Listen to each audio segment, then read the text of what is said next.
আসসালামু আলাইকুম। আমি নুরুন্নাহার আক্তার তুলি বলছি রংপুর টাইমস থেকে।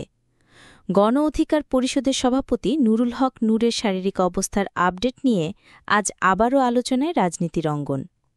রোববার সকাল 11:15টার দিকে ঢাকা মেডিকেল কলেজ হাসপাতালে নূরকে দেখতে যান সমাজ কল্যাণ এবং মহিলা ও শিশু বিষয়ক মন্ত্রণালয়ের উপদেষ্টা শারমিন এস মুর্শিদ। এ সময় তিনি নূরের চিকিৎসার খোঁজখবর নেন এবং তার দ্রুত সুস্থতা কামনা করেন। এদিকে ঢামেকের পরিচালক ব্রিগেডিয়ার জেনারেল মোহাম্মদ আসাদুজ্জামান সাংবাদিকদের সামনে নূরের সর্বশেষ শারীরিক অবস্থা সম্পর্কে ব্রিফিং দেন। তিনি জানান, ধীরে ধীরে নূরের উন্নতি হচ্ছে। বর্তমানে তার 4টি বড় সমস্যা রয়েছে।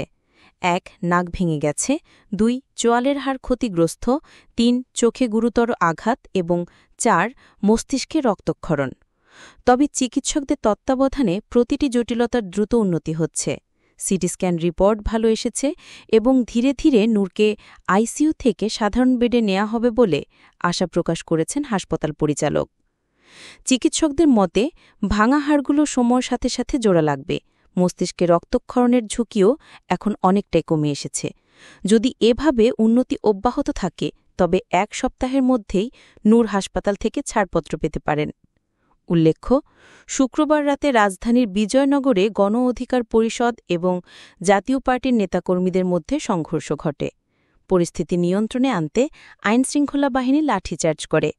এতে গুরুতর আহত হন গণ অধিকার পরিষদের সভাপতি নুরুল হক নূর, সাধারণ সম্পাদক মোহাম্মদ রাশেদ খান সহ আরও অনেকে।